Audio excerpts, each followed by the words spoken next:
உள்ள உட்காருங்க சார். ஆரம்பிங்க. சென்னையிலிருந்து இப்போ வந்திருங்க. நான் எப்படி தெரியும் அப்படின்னு பார்த்தீங்கன்னா, ஏதாச்சும் நாங்கள் வந்து பறவைகள் பற்றின வேர்ல்ட் வாக் அப்படிங்கிற மாதிரி நாங்கள் நடத்திட்டு இருக்கோம். நாங்கள் ஒரு 2 ஃப்ரெண்ட்ஸ் போகிறோம். மேம் வந்திருக்காங்க. ரொம்ப ஆர்வமாக இருக்கிறதால அவங்க பார்க்கவே தெரிஞ்சுன்னா அவங்க ரைட் எழுதிக்கான ஒரு பர்சன் அப்படின்னு.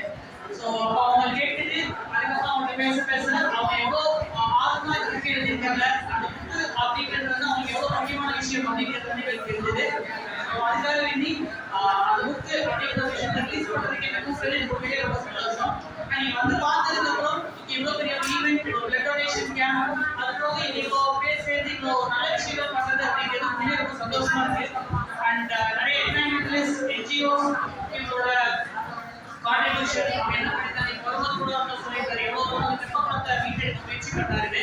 நமக்கு அதை ஒரு மீட்டெடுத்து போயிட்டு அந்த வெப்பமத்தை இருக்கும். அதுக்கு பின்னாடி அவர் போட்ட எஃபர்ட் அதுக்காக எவ்வளோ பேர் பேசியிருக்கோம் முடியுமோ முடியாத ஒரு பிரச்சனைகள் இதெல்லாம் தாண்டி அவங்க ஒரு விஷயத்தை பண்றாங்க. அந்த நல்ல விஷயத்தை பண்ணி அந்த நல்ல விஷயத்துக்கு அவருக்கு ஒரு பெரிய பேரை கிடைக்க போகுது.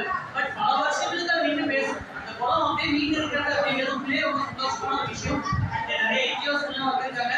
அண்ட் கவர்மெண்ட் ஆஃபீஸ் பற்றி ஒரு புத்தகம் அரசு அலுவலகங்கள் பற்றி ஒரு புத்தகம். பொதுவாகவே அரசு அலுவலகங்கள் அப்படின்னு சொன்னாலே ஒரு நெகட்டிவான ஒரு பர்செப்ஷன் இருக்கும். பொதுவாக வேலை பார்க்க மாட்டாங்க, சுத்தம் விடுவாங்க அப்படிங்கிற ஒரு சில விஷயங்கள் இருக்கும். பட் அதையும் தாண்டி இப்போ நம்ம இந்த இடத்துல சேஃபாக இருக்கோம். பிளஸ் இந்தியா மாதிரி ஒரு கண்ட்ரியில 1947 சுதந்திரம் வாங்கின ஒரு கண்ட்ரி இவ்வளோ தூரம் இத்தனை விதிமுறைகள் மத்தியிலும் இவ்வளோ பிரச்சனைகள் மத்தியிலும் ரொம்ப ஸ்ட்ராங்கான ஒரு கண்ட்ரியா இருக்குன்னா அதுக்கு பின்னாடி இருக்கக்கூடிய அரசு அதிகாரிகள் தான் காரணம். பிகாஸ் யாரையும் குறை சொல்ல விரும்பல. பட் நம்ம நாடு அப்படிங்கிறது நிறைய விதிமுறை இருக்கக்கூடிய ஒரு நாடு. எல்லாம் போய் ஒரே இதாக ஹோல்ட் பண்ணி வச்சிருக்கிறது வந்து பார்த்தீங்கன்னா அரசு ஊழியர்கள் தான். அண்ட் அவங்களோட கான்ட்ரிபியூஷன் இல்லாமல் நம்ம எங்கே இல்லை.